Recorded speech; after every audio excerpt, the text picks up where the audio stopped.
If you're wondering how all of this happened, this was actually the end of my stream and the end of my day. It turned out to be a pretty exciting one, but only as we went to the end. The start was actually pretty rough. My qualifying time wasn't that bad. I managed to grab second place and got a 1:44.3. Not the best time, but it was okay. But the weather was not. 29 degrees Celsius, and I really had to keep an eye on the tires. My car, in the first slot, I used the Ferrari, and it had an absolutely amazing start, which kind of got me to first place in this first slot of the day. And it was all looking pretty good. The only thing that I forgot was to save my tires. Now, as we're going through lap 4, you can see that my tires are starting to overheat, and there is nothing much that I can do at this point.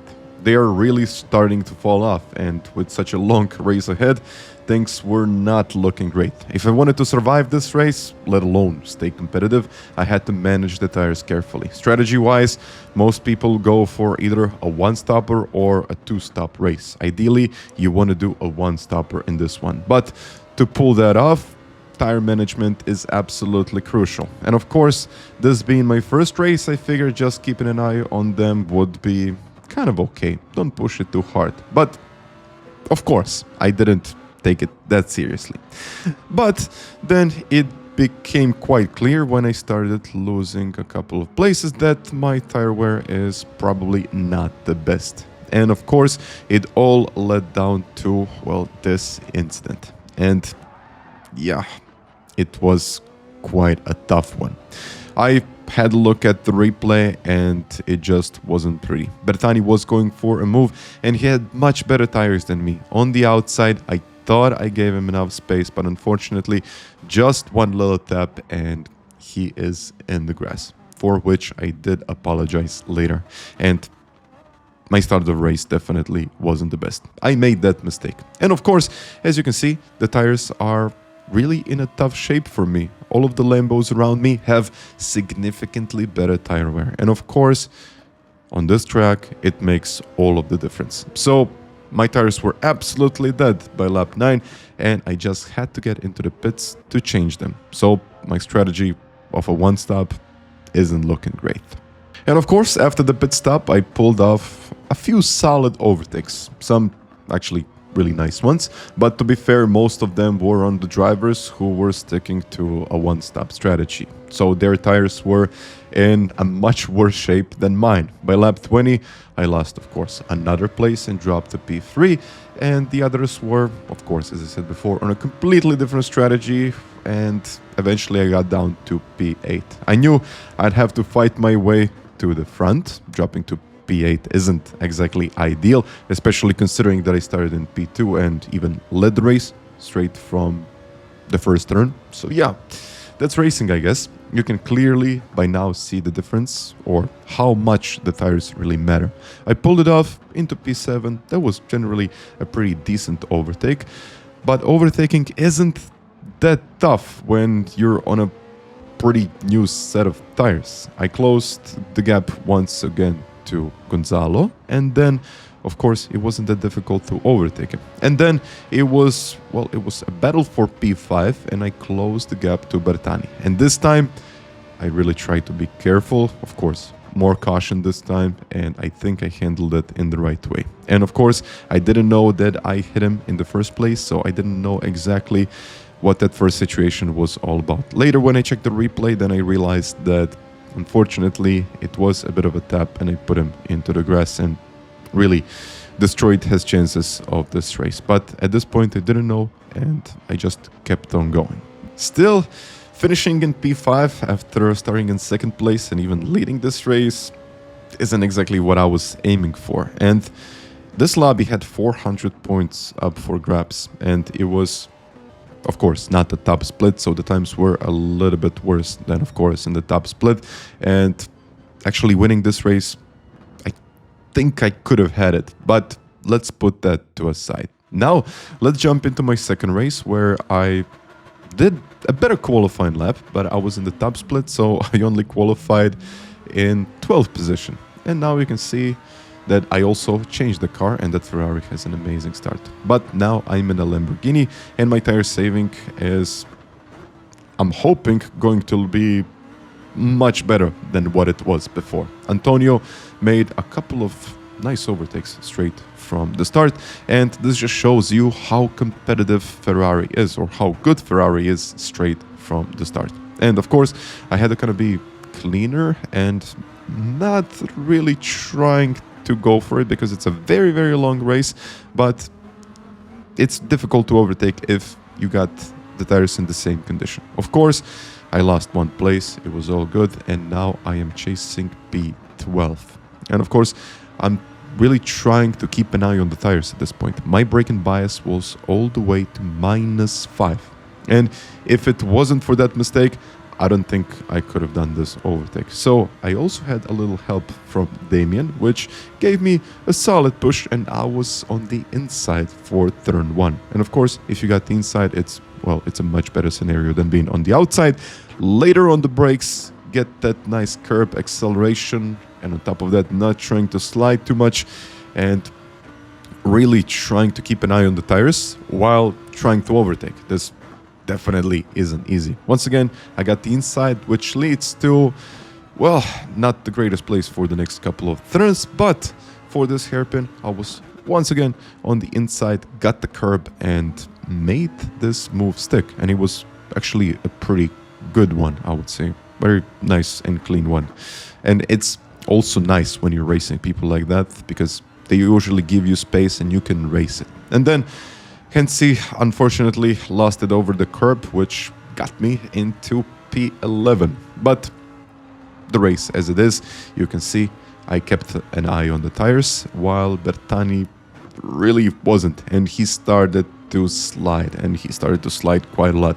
And you can clearly see the difference right now. So keeping an eye on the tires lap 10.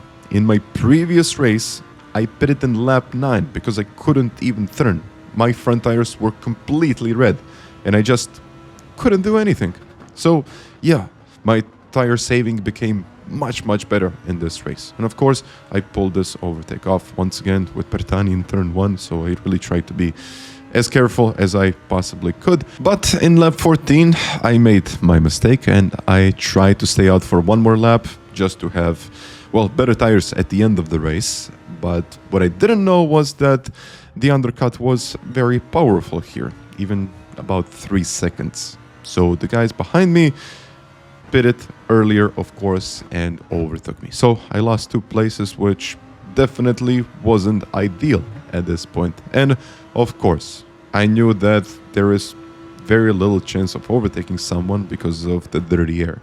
Don't get me wrong here, I'm not complaining about the dirty air, I actually like it this way, but it was really difficult to overtake when we had the tires in almost the same conditions. So, as you can see at this point, I started pushing too hard, and you can clearly see that by looking at my tire temps.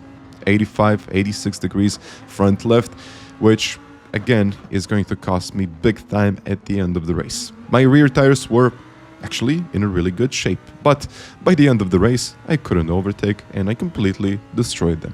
And yeah, don't try to do an undercut here. Well, at least I know now. But I finished this race and moved into the 3rd slot of the day. 424 points for the grabs. And this was the top split, but not that many points for it. The first 2 ones were actually really high, but I improved my qualifying time, which was actually really nice. A 44.0, which got me P6 at the start of this race. The start was pretty decent, I would say. I don't have the best starting car. Ferrari usually accelerates much better straight from the line, but I had the inside, braking very late onto the curb, just trying to get the acceleration down. I had a little wobble of the back end. I don't think I unsettled his car that much, but now look at the situation. I'm braking early actually, then getting a little bump from the back, and unfortunately there was some contact. I decided to hold on to the position because honestly I wasn't sure exactly what had happened in that moment. I knew there was a bump, but it wasn't my fault. I wasn't giving the place back for that. Later, watching the replay, there was definitely some contact. But then looking at it, the outside move, well, really nice positioning of the car and of course clean execution, which unfortunately cost me 1 place. I need to start watching the tires. Now, you need to pay close attention to the downhill section. This is where things really start to go wrong. While you slide, the tires heat up fast, and once that happens, you're already wearing them out. I did everything I could to avoid that. No sliding, no aggressive inputs, and there is kind of a little rule that I made for myself. Don't turn the wheel more than 45 degrees in high-speed corners, and never go past 90 degrees in tighter turns. Of course, in hairpins you need to do it, but if it's a slow turn, try not to exceed 90 degrees of rotation. This became the rhythm for the whole race, and it actually started to work. And by lap 4, I caught P6. He really wasn't defending that aggressively. He probably knew that I had fresher tires, and in this race, once your tires go, you are pretty much out.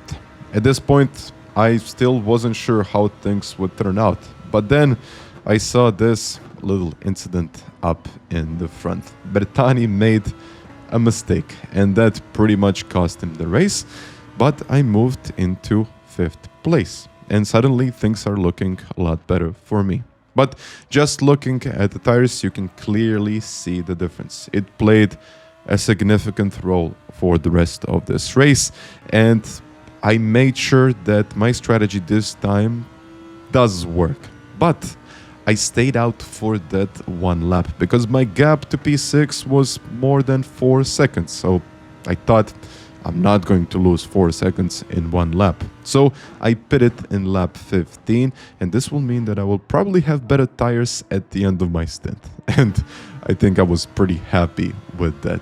Once again, the Frenchman in front, and of course, he pitted a lot sooner, but I kept my place. And you can clearly see that you need 4 or maybe even more seconds if your tires go off. So he pitted 1 lap earlier than me and got 3 seconds in that 1 lap alone. And it was the out lap. It wasn't even a full lap. So once again, lap 16, I need to make the same overtake again. But this time it's actually for the end of the race, so we are deciding our finishing positions here. The start of the race wasn't really much, but at this point, once again, he kind of gave me this space because I guess he knew that I have much better tires and there is no way that he will be able to defend this by the end. And of course, that would just cause us to lose time and really no one would benefit from it. Then, a couple of laps later, lap 19, I caught P5, but I knew that this time I had to really push it and make this overtake stick early. Otherwise, I'm in a big risk of actually losing my P5 or maybe even P6 in this race.